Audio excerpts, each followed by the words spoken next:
Hello all, welcome back to the channel. We are thrilled to unveil our latest podcast series, The Futurist, a bold new chapter on our channel that explores the frontiers of technology, business, research, visionary thinking, and everything else.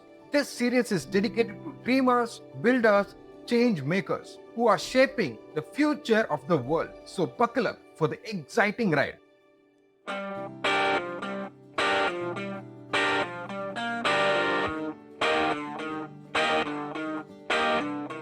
Hello, everyone. Welcome back to The Futurists.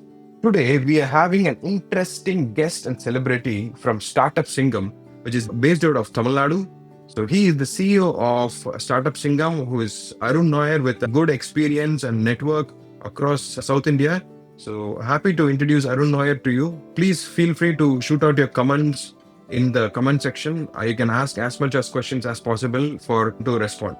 Yeah, let's get started. Arun, please help us with your journey and everything about Startup Singam. Thank you for having me on board. To give a brief about my journey, nothing to do with technology. I'm an arts graduate and started off with sales. First 9 years of my life, I was doing sales, sold everything from credit cards to IBM servers. It so happened that I was in Bangalore and started firm in CRM for a tour operator with a few other founders. It did not work out and somehow ended up being a part of the startup ecosystem with NASCOM startup warehouses in Tamil Nadu and Kerala. So Okay. from there, I've been a part of the startup ecosystem.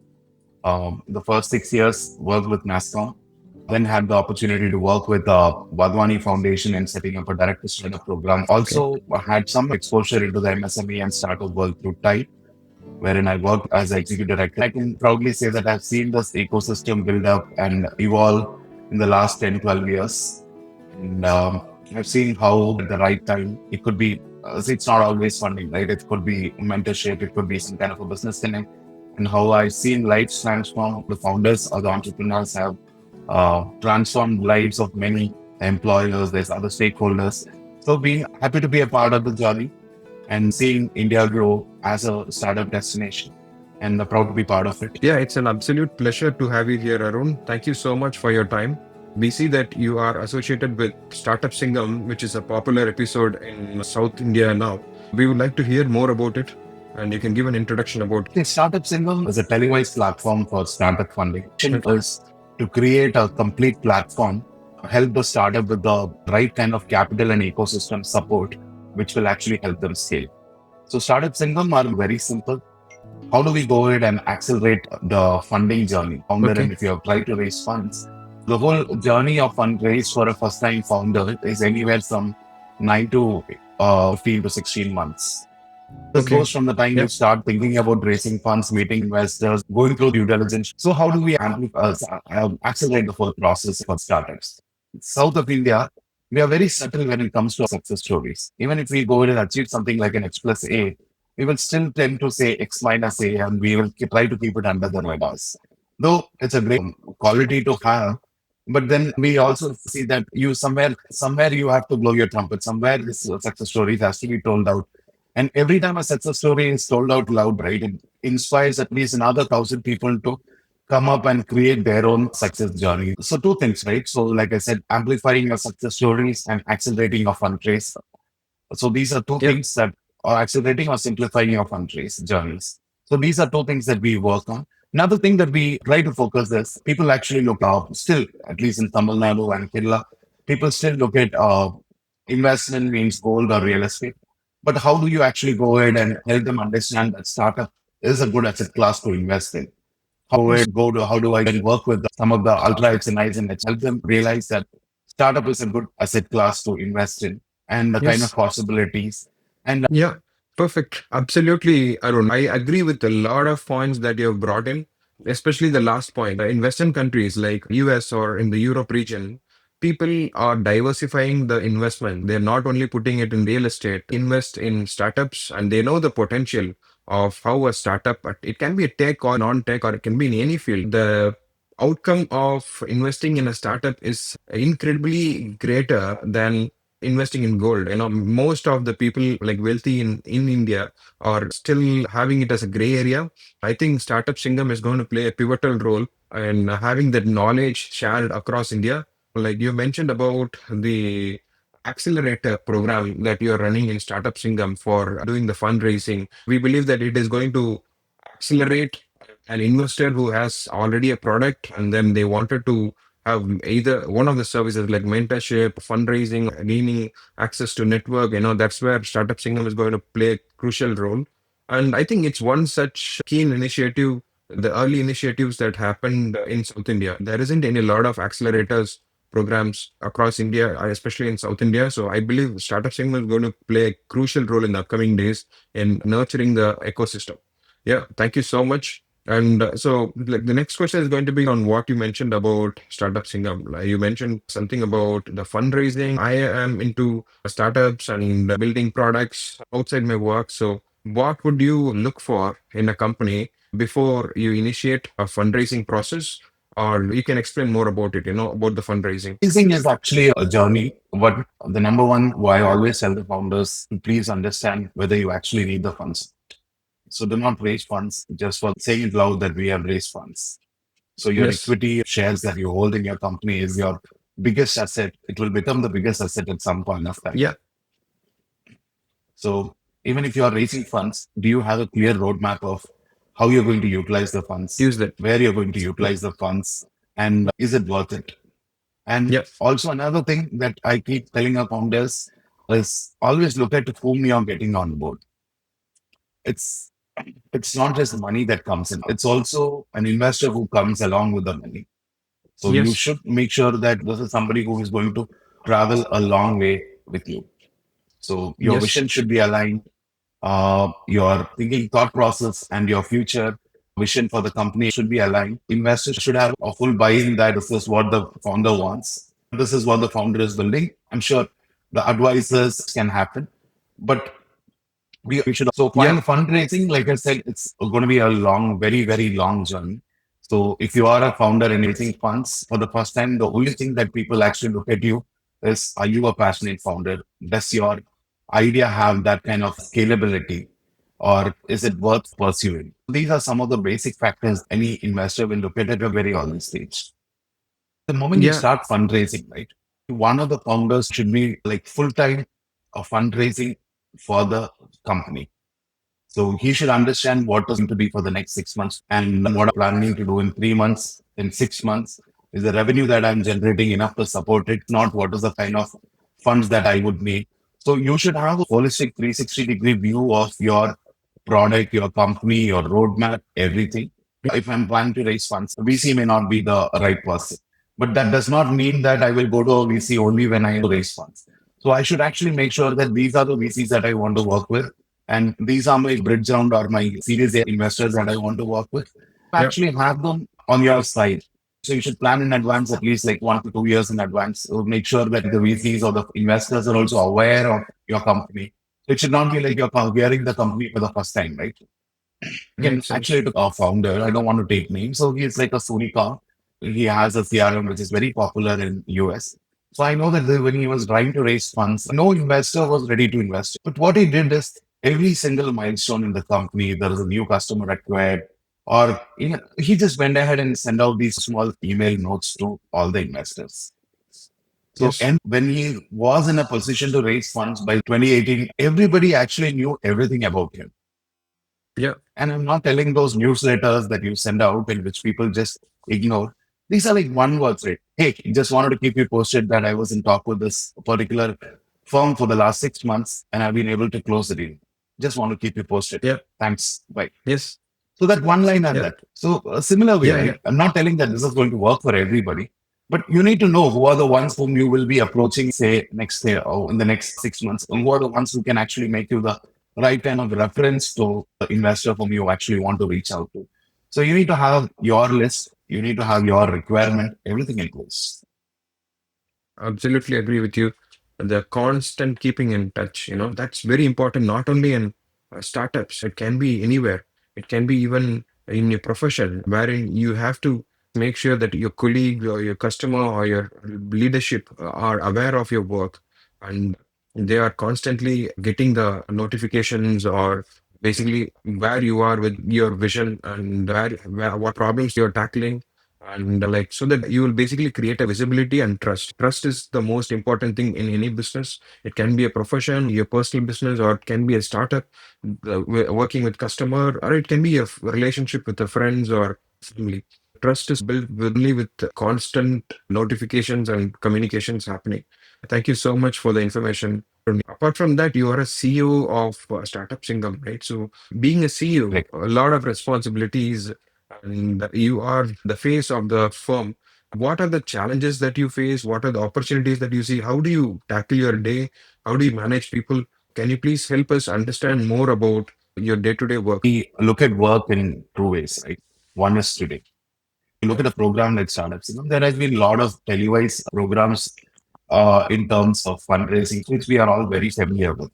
But if you look Yeah. at them, these are all done by studios, and funding may happen, funding may not happen. There is no responsibility or an accountability to it. But Startup Yeah. Singam, let me give you another brief about Startup Singam. The Startup Singam is formed by two very, very passionate entrepreneurs. Yes. One runs an event called Brand Hubber. His name is Bahim Chandran. Another co-founder runs a consulting firm called Glukoi Consulting, reviving legacy businesses.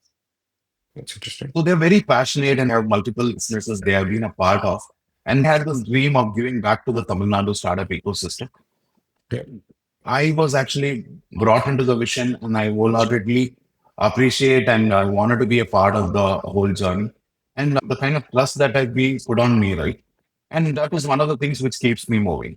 When it is an entrepreneur driven organization run by entrepreneurs for entrepreneurs, the whole equation changes. It is not just another talk show.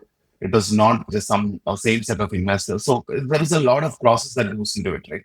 Finding out the right kind of startup. So, for example, I had in the phase one, I had like around 1,800 plus applications that came my way. And all that has to be boiled down to 50 startups that will go on this way. And that's just phase one. I'm also Yes. answerable to all the startups who have not been selected. So, Yeah. do I make sure that there is no mistake in rejecting a startup? There is it's an opportunity that I'm denying. And the Yeah. founders are also very clear on the fact that whenever there is a rejection that happens, there should always be a valid reason. Every rejected startup we have gone through at least 2 to 3 times. Try to hear from the team members, from Mm. the people from an outside view, before we actually went ahead and did that.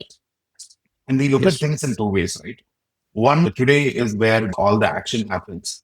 A little bit of planning, a little bit of strategy, a little bit of firefighting, everything. My day looks packed. My team also has their own clear set of deliverables. There is an investment team, there is a startup relations team, there is a startup onboarding team, an operations team. So small, but everybody who understands their responsibilities. We had set up a race metrics in place, and we had some of these processes has helped us actually streamline the whole thing. That is my today, right? And but if you look at it, what drives us is how we become an anchor for making Tamil Nadu a global startup ecosystem. That drives us even further. Yeah. And Makes that's the sense, anchor Arun. and the vision. Yeah. Yeah. So that's a detailed answer on your day-to-day work. Thank you so much. And yeah, so like absolutely agree with the great work that you bring into South India. Basically, a lot of these states are booming in terms of startups and acting as a technology hub. So like I would like to basically hear on what like basically the success factors, like you mentioned success and rejections. And before discussing real need for equity and other things, as an accelerator program, like do you watch out for people? If let's say if somebody is rejected, you reject them because of certain KPIs. They don't have that checked in this accelerator season of program. Do you keep a note of them, and what are the things that you do in terms of understanding the KPIs? Maybe you can start with what are the KPIs that you look for while selecting. If there is a rejected candidate, can he apply again? Can he get the insights, build that KPI, and then come back after a year or 6 months? What's your thought? Can you please add more about? The first level is if you look at the application process of startups, that itself is a pretty extensive document. Takes Yep. you like 80% of the people will not be able to come to the Finished it. completion stage.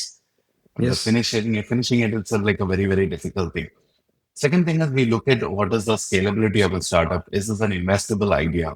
Look at Okay. the promoters. What do they do? In some cases, we speak to them and understand where they're coming from. What is it they want? One of the things that we have always put forward is how can we actually be a more supportive towards the tier two, tier three cities, founders from Yes. tier two and tier three cities. Thing Makes which we sense. have always been. Also, So to the answer, once a startup gets rejected, it could be for any reason. They can always come back and apply. The only thing is, if you have already appeared on TV and you have not secured funding, then you may not be able to apply. But otherwise, you are always welcome to come and apply next season. We had a second season running. That's interesting because as people, once they are passionate about applying to this accelerator, I know a lot of my friends who applied for accelerators like Y Combinator or even accelerators in India, and they got rejected and they basically get demotivated and they don't really pursue the idea further, thinking that this is not feasible. Well, I just want to make it a point here that, yeah, like the accelerator program that you apply can be, as Arun was mentioning, right? You can reapply anytime, and there is very high chances of getting selected to any of these accelerator programs. And the next thing that we would like to cover is what would you be looking for in terms of accelerator program? Is it like equity or royalty? How do you approach an investment? We don't run an accelerator program. So Okay. what we are a platform which is actually a televised program for Okay. fundraising for startups. So Okay. startup gets to connect with investors and they will eventually raise funds from them. So Yeah. this works in two ways, right? So once you are in a company, for example, a D2C brand, Yes. if we are featured, we air in Vijay TV as well as in Hotstar. So Okay. any company that gets shortlisted and shown on television, you are opening your market. Last year, I had around 30 million plus views, few minutes in Hotstar alone. And I Wow. don't have the That's exact huge. number, but then I think in terms of TRP, but then we were like one of the best non-fictional programs. Yes. If you are a D2C Yeah. founder and if you are selling a product, right, and if you want to reach out to every single part of Tamil Nadu, beyond funding, if I'm a founder, I would actually take this opportunity because this is going to open doors for me to every single part of Tamil Nadu. So I have viewers everywhere from Chennai to, so I have Yeah. viewers and I have feedbacks coming in from every single location. Yeah. So this is like anybody who gets selected, it's like a 10 to 15 minutes space wherein you can actually go in and tell why you're doing what you're doing in front of your entire audience. What? The Yeah. people to buy from you, right? So Yes. trust me, when a founder comes forward and says, this is my journey, this is why I started, you're building trust there. And Yeah. what more than a mass media like a television channel to do that? Yes. And Yeah. this I will be agree with work you. like around 100 ads you play for yourself. Like I wanted to address the, you're getting the founder enough traction to launch their product, or it can be anything that they wanted to do with the customer, which is very great. That's what is needed for anybody. That's an interesting pain point to solve for a small company with few customers. They validated the problem, wanted to build on top of it. This is a great initiative, Arun. So yeah, Yeah, please go ahead. yeah, go ahead. Sorry for interrupting. As no matter what, there will be no degrading of a product or a startup during the show. Yes. If we have to build viewership, it will not be a drama created at the expense of the founder or the investor. Okay. So there is a lot of Okay. mutual respect, and we always have a founder first attitude Yeah. as a company. Yeah, makes sense. Can I know like how many of your product portfolio is from people who have selected into this program or from tech background? Do you work closely with tech firms, tech investors? We work with tech investors, B2C investors, the D2C background. 30% are from D2 the technology SaaS backgrounds. That's We will. great. So what we do is matchmaking, wherein we connect the relevant startups with the relevant investors. So we will not be like we will. We understand who are the investors who are working with us and the startups, and we do the matchmaking accordingly. We make sure that the right kind of investor is connected to the startup.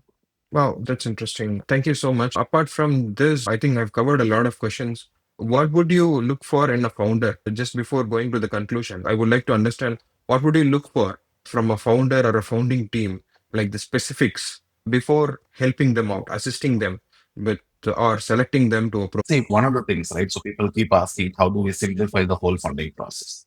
yeah. That. So where does the delay happen? The delay happens when you have an investor who's interested. Then you start the due diligence. That is when the red flag starts coming out. Yes. So that is one of the major reasons why the investments get delayed. So what we do here is we actually have one of our partners who will go ahead and create an investor readiness report basis your financial and your legal standing. It's more like a due diligence report, but with findings and conclusions. Yes. So there will be a recommendation as to why this startup is investable, what are the risks involved, and what are the risk mitigation steps that can be done. An investment readiness report is made for all the startups who are a part of it. So the investor is not just going ahead and taking a blind decision, he is also taking a learned decision basis a report which is certified by a certified agency.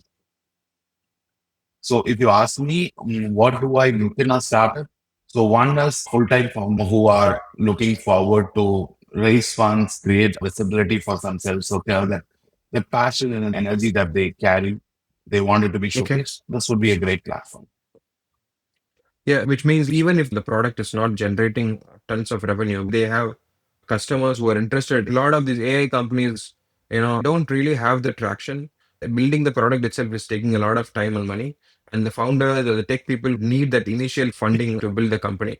Would you be okay with an idea and the pitch deck, or would you actually need revenue? Because a lot of these accelerators and VC companies are nowadays looking for actual revenue before investing in a company. Can you please explain a bit about it before we conclude it? We work with all stages. So if you look at the lineup that we have students to 60 plus year olds who have actually gone ahead and started.